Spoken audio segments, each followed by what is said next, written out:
হরে কৃষ্ণ, রাধে রাধে বন্ধুরা। আশা করছি তোমরা সবাই খুব ভালো আছো আর আমিও ভীষণ ভালো আছি। আরও একটি নতুন ব্লগ নিয়ে তোমাদের সামনে হাজির হয়ে গেলাম। এই দেখো, এখানে অনেকগুলো কবুতর বসা আছে, গাছেও অনেক আছে। আর প্রতিদিন আমার হাজবেন্ড ছাদে এদেরকে খাবার দিয়ে রাখে। আগের দিন রাত্রিতে ভ্যারাইটি ডাল চাল ভিজিয়ে রাখে, পরের দিন সকালে এদেরকে দিয়ে যায়। আর সবচেয়ে মজার ব্যাপার হচ্ছে যে ওরা লক্ষ্মী ছানাদের মতন সমস্ত কিছু পরিষ্কার করে খেয়ে চলে যায়। পরে যখন আমি চেক করতে আসি তখন কিচ্ছু থাকে না, পুরো পরিষ্কার থাকে জায়গাটা। ভীষণ ভালো লাগে এটা দেখে। আর ছাদে উঠে দেখি প্রচণ্ড রোদ, আর আজকে যা গরম পড়েছে বলার মতন নয়। আমি যে বাড়িতে ভাড়া থাকি সেই বাড়ির ছাদটা তোমাদেরকে ঘুরিয়ে দেখাচ্ছি। এ দেখো, এখানে একটা খুব সুন্দর কাপড় কাচার জায়গা আছে। এখানে অনায়াসে সুন্দরভাবে বসে বসে কাপড় কাচা যায় শীতের দিন। তো খুব ভালো লাগে। আর খুব একটা বড় না ছাদটা, মোটামুটি আছে।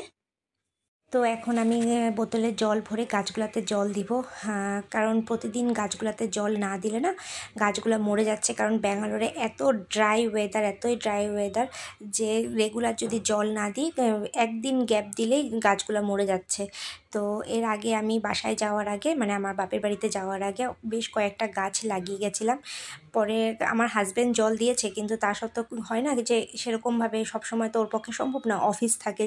তো অফিসের মধ্যে অফিস করবে না, আমার এই গাছের যত্ন করবে। তো সেই জন্য আমি এসে দেখি অনেক গাছ মরে গেছে। তাও যে কয়টা বেঁচে আছে সেগুলাকে আমি এখন আরও ভালোভাবে মানে দেখভাল করছি। অনেক গাছই আছে মোটামুটি এখন, টমেটো গাছ, লেবু গাছ, সব রকম গাছই আছে মোটামুটি। তো এই জন্য রেগুলারই আমি এদেরকে জল দিই, যার জন্য এখনও অবধি ভালোই আছে। অ্যালোভেরা গাছ, জবা ফুলের গাছ। তো এখন আমি একে একে জামা কাপড়গুলো বের করে নিচ্ছি বাস্কেট থেকে, কারণ আজকে আবারও অনেক কিছু কাপড় ধোয়ার আছে।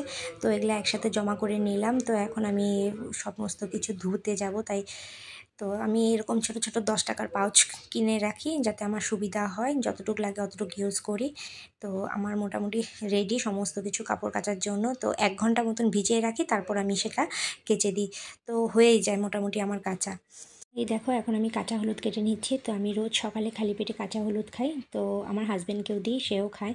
আর এই যে দেখো, এখানে কাঁচা হলুদ আর আমার এই একটা ড্রিঙ্ক রেডি করা আছে। আমি বলছি সেটা পরে ড্রিঙ্কটা কিসের ড্রিঙ্ক।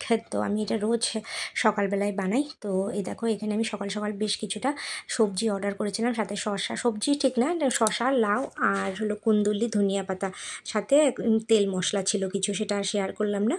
তো এখন আমি খালি পেটে এই কাঁচা হলুদ আর সাথে এই ড্রিঙ্কটা খাবো। তো এই ড্রিঙ্কটা আমি বানিয়েছি হচ্ছে 4-5টা আমলকি, কিছু কারি পাতা, ডালিম আর 1 ইঞ্চি মতন আদা আর 4-5টা গোলমরিচ, এই দিয়ে ড্রিঙ্কটা বানিয়েছি। ড্রিঙ্কটা সত্যি খুব ভাল লাগে, রিফ্রেশ লাগে সকাল সকালে এই ড্রিঙ্কটা খেলে। যাদের হেয়ারের সমস্যা, স্কিনের সমস্যা আছে, তারাও যদি খালি পেটে এই ড্রিঙ্কটা খেতে পারে খুবই ভালো উপকার পাবে। তোমরাও বানিয়ে দেখতে পারো, খুবই উপকার। আমি আমার হাজব্যান্ডকেও খাওয়াই, সেও খুব ভালো পায় খেয়ে, আর সত্যি খুবই রিফ্রেশ লাগে। তো এখন আমি এই কেকটাকে কেটে রাখবো, পিস পিস করে একটা কৌটায় ভরে রাখবো। এই কেকটা আমি তোমাদের সাথে সেই দিনও শেয়ার করেছিলাম। এটা হচ্ছে মল থেকে আনা সেই পাইনাপেল কেকটা। এত সফট, এত টেস্টি খেতে, মানে এরকম কেক আমি আগে কোনো দিন খাইনি। এত ভালো খেতে এই কেকটা। তো এরকম প্রায় মাঝে মাঝে আমি এনে রাখি এই কেকটা। তো আর আমার কি হয় না, সুবিধাও হয় যখন ঘরে কোনো লোকজন আসে চায়ের সাথে, এরকম কেক, বিস্কুট আর সাথে যা থাকে দিলে ভালো লাগে দেখতে। তো আর এই দেখো, এখানে হচ্ছে পাকা পেঁপেটা কেটে রাখছি। হ্যাঁ, এখন গরম পড়েছে, বেশ ভালোই লাগবে পাকা পেঁপে খেতে। খুব টেস্ট লাগে আমার পাকা পেঁপেটা, ভীষণই ভালো। আর ফ্রিজে রাখলে তো আরও ভালো লাগে ঠান্ডা ঠান্ডা পাকা পেঁপে। তো এটাকেও আমি এখন পিস পিস করে কেটে ওই কৌটার মধ্যে, যে সামনে রাখা কৌটাটার মধ্যে ভরে রাখবো। তো এটা এর জন্য এখন ছুলে কেটে রাখছি, যাতে পরে আমার সুবিধা হয়। আর কি হয় না, অনেক সময় কেটে এরকম করে ফ্রিজে রেখে দিলে তোমার যতটুক দরকার তুমি অতটুক বাটিতে নিয়ে খেয়ে নিলে। তো এই একটা সুবিধা, বারবার কে কাটতে যাবে, সেজন্য আমি আগের থেকে এগুলাকে রেডি করে রেখে দিই ফ্রিজের মধ্যে। তো এখন আমি লাউটা কেটে নিচ্ছি, আস্তে আস্তে করে, কারণ লাউ দিয়ে ডাল করব। এত গরম পড়েছে যে লাউ দিয়ে ডাল না খেলে হবে না, পেটের জন্যও ভালো লাউ দিয়ে ডাল গরমের মধ্যে। আর মাঝে মাঝে শুধু লাউ কেন, চাল কুমড়োও আমি দিই ডালের মধ্যে।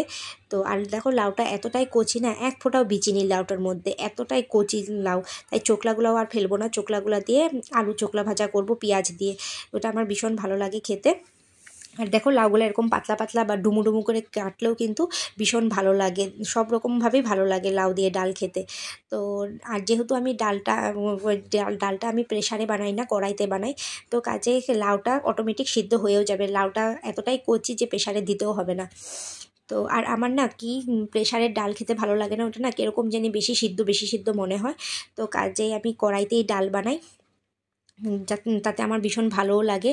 আর আমি ডাল একদম লিমিটেড বানাই, যাতে একদিনের মধ্যেই ডালটা শেষ হয়ে যায়। এরকম না যে আজকে বানালাম একদম কালকে অবধি পরশু দিন অবধি চলতে থাকবে, ওটা আমার ভীষণ বাজে লাগে খেতে, ভীষণ মানে বেশি সিদ্ধ মনে হয় আর খেতেও ভালো লাগে না, টেস্ট নষ্ট হয়ে যায়।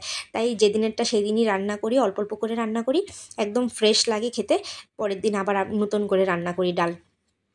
আর কি না, এই দেখো আমার ডাল রান্নাও প্রায় কমপ্লিট হয়ে গেছে, শেষ। এখন আলু চোকলা ভাজাটা বসিয়ে দেবো, সাথে ভাতটাও বসিয়ে দেবো। এখন আর বেশি কিছু করব না, রাত্রিতে একটু সোয়াবিনের কোপ্তা করব ভেবে রেখেছি।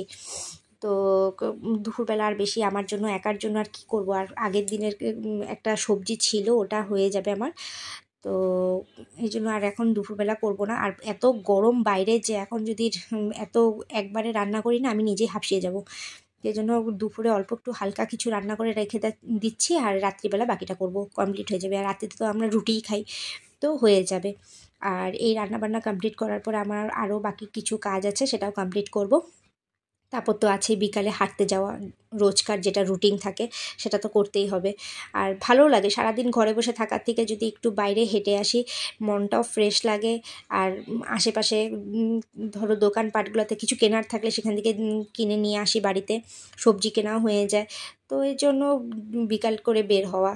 আর আমার একজন সঙ্গী আছে, বন্ধু আছে, তার সাথেই বের হই, গল্পগুজবও হয়ে যায়, এদিকে হাঁটাও হয়ে যায়।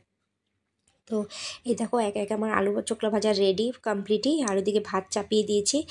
তো একার মাপে অল্প একটু ভাত, তো কমপ্লিটই আমার কাজ, আর বেশি নেই, হয়ে যাবে। এই যে দেখো খালি মুছামুছি, আমার মানে কি আমার রান্না করতে করতে আমার যদি গ্যাসের চুলা না মুছি, মানে আমার ভালো লাগে না, মানে আমার পরিষ্কার করে আমার রান্না করতে হবে, মানে এক ফোঁটাও তেল পড়বে না।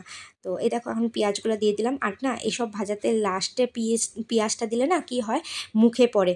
তো ওটা না খেতেও ভীষণ ভালো লাগে। আর কি হয় না, আগে পেঁয়াজটা দিলে বেশি তাড়াতাড়ি সিদ্ধ হয়, গলে যায়, মানে ওটার টেস্টটা ভালো লাগে না। কিন্তু লাস্টে পেঁয়াজ দিলে ওটা ভীষণ স্বাদ লাগে, মুখেও পড়ে, খেতেও ভালো লাগে। আর আমার ভাতও প্রায় কমপ্লিটের দিকে, আলু ভাজাও হয়েই গেছে, আর কয়েকবার নাড়াচাড়া করব, কমপ্লিট পুরো। তো এই হলো আমার ভিডিও।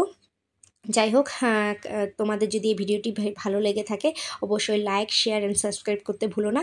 দেখা হচ্ছে আবার নেক্সট ভিডিওতে। কেমন? ভালো থেকো, সুস্থ থেকো, বাই।